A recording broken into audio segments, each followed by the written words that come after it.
السلام عليكم ورحمة الله وبركاته، إزيكم عاملين إيه؟ يا رب إن شاء الله تكونوا بخير وفي أحسن حال.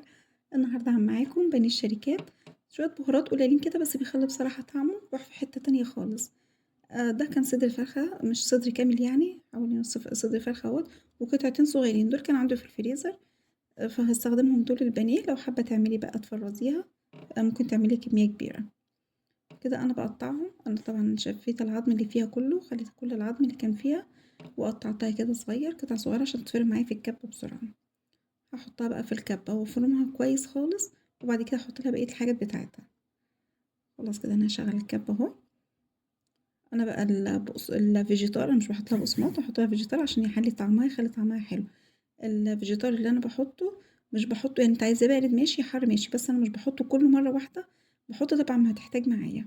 معايا حوالي 3 معالق بقسماط، ما كتّرتش في البداية خالص أهو عشان أشوف الفراخ، هي ما فيهاش نسبة سوائل لإنها كنت مصفّياها خالص. حطيت حوالي 3 معالق بقسماط، وحطيت نُص معلقة صغيّرة توم باودر، نُص معلقة صغيّرة بصل باودر، ولو عندِك مرقة فورية تحطّي معلقة، أنا ما كانش عندي حطيت مكعب مرق بس كسّرته خالص كده، وربع معلقة بيكنج باودر. هي كده محتاجة معايا فيجيتار تاني، حطيت لها معلقتين أهو. أنا باشوف القوام بتاعي بتلزق معايا كده في إيدي باحط لها تاني وأزوّد لها. وممكن تحطّي لها نشا بتخلّي لونها فاتح، بس ما تكتّريش نشا، هي معلقة صغيّرة كويسة خالص، وتحطّي لها معلقة لبن بودر بتخلّي لونها برضه جميل وفاتح. ما عندكيش بقى لبن بودر خلاص مش مهم، أنا ما حطيتش ولا نشا ولا لبن بودر، وطالعة معايا بصراحة كويسة وجميلة خالص. ربع معلقة بيكنج باودر عشان تخلّيها بس مش مكتومة، تخلّيها هشة كده شوية. هنا بقى أنا باخد قطعة من الفراخ أهوّة باكوّرها في إيدي كده كويس، وبعد كده باسويها، باضغط عليها كده واسويها، الشكل بتاع الشركات بالضبط، باخلّي نفس الشكل. حابة تعمليها أنتِ بقى مربعة، مدوّرة زي ما بتحبي، بس أنا حبيت أعملها زي بتاعة الشركات اللي إحنا بنشتريها من برّه دي. كده باسويها كده باخلّيها تخينة من فوق ورفيّعة من تحت، باحطها كده في شوية مَيّة وبعدين أحطها في الكريسبي. الكريسبي ده طبعًا كان تخين أوي، فطحنته شوية نُص طحنة كده طحنة خفيفة، وحطيت عليه شوية فيجيتار. حابة بقى فيجيتار برضه حار براحتك، بارد براحتك، اللي بتحبيه، بس طعمته بس عشان هو أصلًا ما فيهوش ملح يعني مش حادق خالص، فتحطي له بس هو شوية فيجيتار كده عشان يحلي طعمه.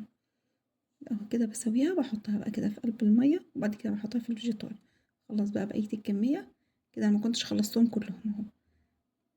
هاعملهم بقى كلّهم مع نفسي، بس أنا قُلت أخلّص اللي هو في قلب الكريسبي ده هاخرّجه الأول في حاجة عشان أوسّع لنفسي بس كده وأكمّل بقية الكمية. وأنا بقى باحطّه في الكريسبي برضه باحاول أسويه بإيدي، باضغط عليه كده وأسويه، وأخلّي الكريسبي ييجي عليه كلّه عشان يبقى كلّه كده متغلّف يعني غلّفيه كلّه في الكريسبي علشان ما تلاقيش قطع الفراخ ظاهرة معاكِ. لو حسيتِ إن الكريسبي مش راضي يلزق في الفراخ بلّيها سِنّة مَيّة كده على خفيف تاني وحطّيها. بس هاعمل كل كمية بنفس الشكل. وأفضل ألفّها من الجنب ده للجنب ده وكل الجوانب يعني من فوق ومن تحت وكل الجوانب، بحيث إن الكريسبي ييجي عليها كلّها، وأسويه. طول ما أنا باعمل كده يعني باعمل الحركة دي، باضغط عليها وأسويها عشان تطلع معايا متسوية. وساعة بتحطيه في الكريسبي البانيه بيكبر معاكِ، يعني بتلاقي الحجم بتاعه اتضاعف معاكِ، بيكبر شوية كمان مش بيفضل بنفس الحجم الصغير ده. خلاص أنا خلّصت كل الكمية أهو.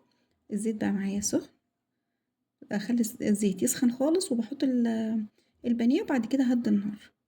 هدّي النار عشان يستوي من جوّه بقى عشان طبعًا هو كلّه أصلًا الفراخ نيّة، هدّي النار عشان يستوي معايا. عايزة بقى اللون ده ماشي، عايزة تخلّيه أفتح براحتك. كده هو طبعًا هو غمق معايا اللي هي الأولانية اللي أنا حطيتهم في الأول، ده دور تاني أهوّة حطيته، اللي حطيتهم في الأول اغمقوا معايا لإنه كنت باعمل رز وسِبته شوية، وده شكله أهوّة بانيه وعملنا معاه سلطة وشوية رز بشعرية. أهو الأكل بتاعنا ده، ويا رب إن شاء الله يعجبكم. ما تنسوش بقى لو عجبكم الفيديو ما تنسوش بقى اللايك والشير والاشتراك في القناة. بألف هنا وشفا، مع ألف سلامة، سلام عليكم.